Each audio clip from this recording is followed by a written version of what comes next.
Hello दोस्तों, आपका स्वागत है। और मैं जानता हूं कि मैंने बहुत दिनों से वीडियो नहीं डाली थी क्योंकि मेरे चैनल में थोड़ा कॉपीराइट का इशू था, लेकिन अब वो सॉल्व हो चुका है, तो आपको हर हफ्ते वीडियो मिल जाएगी। और आज हम जिस एनिमे की बात करने जा रहे हैं उसका नाम है टोक्यो रिवेंजर।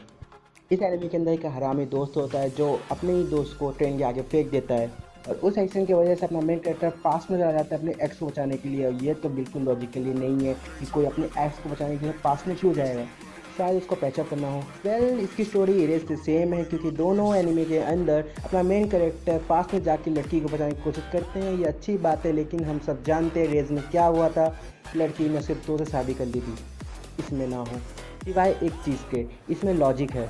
और इसका सारा लॉजिक ओरिजिनेट होता है इस कैरेक्टर से और इसकी बहन हीना, जो कि तुम लोगों की पढ़ने में हेल्प कर सकती है। व्हाट द हेल, ऐसी हेल्प कहाँ मिलती है, या शायद मिलती है। सारा धर्म भ्रष्ट कर दिया। लेकिन अगर तुम्हें इस फैसला से ना हो, she could be perfect wife for you. तो लेट्स रिव्यू इट। एंड मेरा मतलब एनिमे से था। एनिमे की शुरुआत में हम देखते हैं, जो मेन कैरेक्टर वो स्टेशन में खड़ा है अपने डेली रूटीन की तरह, ट्रेन का वेट कर रहा है। तभी अचानक से कोई प्रेत आत्मा की तरह उसको आकर धक्का दे देता है ट्रेन के सामने। फ्लैश और रियलाइज करता है तो वो 12 साल पुराने दोस्तों के सामने खड़ा है। और कुछ समय बाद वो अपने एक्स से मिलने जाता है जो अभी उसकी प्रेजेंट है, और वो अभी अपने बचपन में है, जो कि नामुमकिन है। फिर वो थियराइज करता है कि अपने डेथ के 7 मिनट पहले अपने पूरे पास्ट को देख रहा है। तभी वो देखता है उसके एक्स गर्लफ्रेंड के भाई को कोई मार रहा है, और ये जाके उसको सिंपली बचा लेता है। फिर वो उसको ये बताता है 14 जुलाई 12 साल बाद इसी डेट को वो, उसकी बहन और वो खुद मर जाएगा, और उसे उस लड़की को प्रोटेक्ट करना है, यानी कि उसकी एक्स गर्लफ्रेंड को प्रोटेक्ट करना है। तभी दोनों हैंडशेक करते हैं और अचानक से ताकीमिची अब एक स्ट्रेचर पे अपनी आंखें खोलता है। स्टोरी पास से प्रेजेंट में आ चुकी है और उसके सामने उसका भाई खड़ा है जिसने उसको बचाया था, और 12 साल पहले जो बताया था बंदे ने याद रखा। बंदे का दिमाग तेज है, और अगर मैं इसे ज़्यादा बोला तो बहुत सारे स्पॉइलर मिल जाएंगे, तो रहने दो। मैं सोचता ये बंदा अपने टाइम ट्रेवल की पावर से दुनिया बचा सकता था, पास्ट के लोगों को कोरोना वायरस के बारे में बता सकता था, पर नहीं, एक्स से पैचअप करा दो कोई इनका। औरत का चक्कर बाबू भैया, औरत का चक्कर बहुत बेकार होता है। ये चूतिया जो फालतू का स्मार्ट बन रहा है, भाई माइंड करेक्टर होते ही हैं बद दिमाग, खास करके एनीमे जब शोनन हो। पर तेरा दिमाग कहाँ घास छीलने गया था। ये अपने दिमाग के इस्तेमाल से दुनिया बचा सकता था, नहीं, लेकिन मुझे तो अपनी दीदी को बचाना है। आई मीन ब्रो, ये अपने पास में जाके अपने एक्स को बचा रहा है। तुझे लगता है इतना दिमाग चलाएगा, पर नहीं, इसको अपनी दीदी बचानी है। इंसानियत जाए भाड़ में। तो मुझे बताएगा इस बंदे को टाइम ट्रेवल के बारे में इतना कैसे पता है। ये पुलिस वाला है कि साइंटिस्ट? और शिट, मैं किस बारे में बात कर रहा हूँ, ये एनिमे टाइम टेबल के ऊपर है ही नहीं। एक बात बोलता हूँ, ध्यान से सुनना। इंसान कमरों की तरह है। शुरुआत से हमारे पास कुछ चारा नहीं होता है। अगर हम लोग को सर्वाइव करना है तो हम दूसरे रूम पे हम लोग को रिलाई करना ही पड़ेगा। और सबसे बुरी बात तो ये है, एक दिन हमें सारे दरवाज़ों को खोलना पड़ेगा, because of accept other to accepted by others. और वो कितना मुश्किल क्यों ना हो। और ताकीमिची ने शुरुआत से अपने सारे दरवाजे खोल रखे थे, पर किसी वजह से एक एक करके सारे दरवाजे बंद होने लग गए, और ताकीमिची अपने एक कमरे से संतुष्ट हो गया था। पर एक दिन अचानक से सारे दरवाजे खुल गए। ड्यूरिंग दैट एक्सपीरियंस, जब वो मार खाता रहता था, तभी वो डिसाइड कर लेता है वो स्कूल और जगह को छोड़ के कहीं और चला जाएगा। पर कहते हैं ना, समस्याओं से भागना समस्याओं को सुलझाता नहीं है, बल्कि उसको और उलझा देता है। और ऐसा ही कुछ ताकीमिची के साथ हुआ।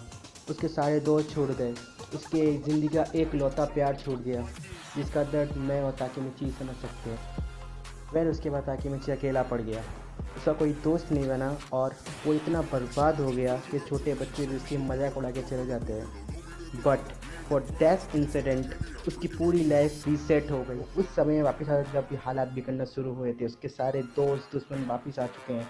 और इसमें लॉजिक ढूंढना लॉजिकलेस है। कभी भी एनिमे के लॉजिक और जनरा पे ध्यान नहीं होता, पर सोचता हूँ ये लोगों ने टाइम टेबल को क्यों वैसा यूज़ नहीं किया जैसा उनको करना चाहिए था। और मुझे आंसर मिला, ये टाइम ट्रेवल एनिमे नहीं, वो एनिमे है जो आपको वक्त की कीमत समझाता है। जब हम अपने दोस्तों या किसी फैमिली मेम्बर के साथ होते हैं तब उनके साथ नहीं होते, और जब वो टाइम आता है जब हम लोग थोड़ा डिस्टेंस हो जाता है, तब हमें रियलाइज़ होता है कि हम लोग उस टाइम को एंजॉय क्यों नहीं किया था उन लोगों के साथ। और उस समय हमें क्रिकेट करने का कोई फ़ायदा भी नहीं होता। कहते हैं ना, चीज़ चीज़ की वजह तभी समझ आती है जब हम उसे खो देते हैं। और ताकीमिची के लिए उसका पहला प्यार ही उसके लिए सबसे ज़्यादा वैल्यू रखता था, जिसके लिए वो बार बार पास्ट में आता है और हीना को बचाने की कोशिश करता है। हीना इस कहानी की सबसे अहम कड़ी है। हिना सुंदर है, सुशील है और सबसे प्यार से बातें करती है और थोड़ी पागल भी है ताकि मिर्ची के लिए। उसका तिल भी आइकॉनिक है जो कि उसके कैरेक्टरिज्म को और भी ज़्यादा बेहतर बनाता है।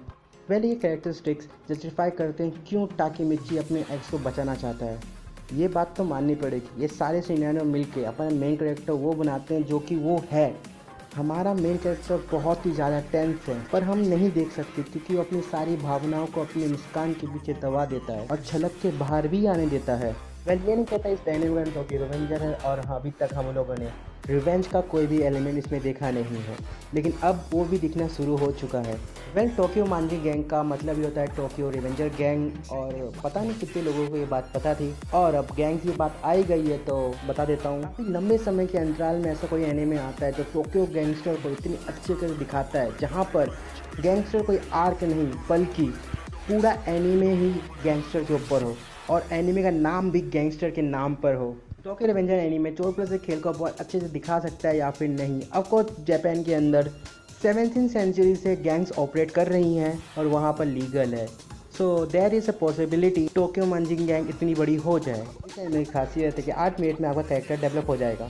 कैरेक्टर के पास को दिखाओ और उसके पास के एक्शन को प्रेजेंट से रिलेट कर दो, खत्म, कैरेक्टर तैयार। 2 मिनट में मैगी बने ना बने आपका कैरेक्टर जरूर बन जाएगा। कुछ लोग 2021 के हिसाब से इस एनीमे के एनिमेशन को और ड्रेसिंग स्टाइल को बेकार कहेंगे। तुम्हें क्या लगता है ये एनीमे फ्री क्यों है? ओह सॉरी, ज़्यादा मजाक हो गया। मैं इसमें ज़्यादा मेजर बताने लायक नहीं ढूंढ पा रहा था, but I thought of it as a whole, I figure it out. खासियत ये है कि everything tends to main character. जो भी चीज़ मेन कैरेक्टर से जुड़ती है वो मेन कैरेक्टर की तरह टेंट करना शुरू कर देती है, चाहे उसका नेचर हो या फिर character, and this is really amazing. अब तुम लोग कहोगे तो ये तो हर एनिमे में होता है, बट नहीं, क्योंकि हर एनिमे के अंदर मेन कैरेक्टर अंडरडॉग नहीं होता। Till now just scratch the surface. इस एनिमे के 7 एपिसोड आ चुके हैं और यूट्यूब पे भी अवेलेबल हैं, आपको लिंक डिस्क्रिप्शन में मिल जाएगी। मैं मिलता हूं आपको नेक्स्ट वीडियो में, तब तक के लिए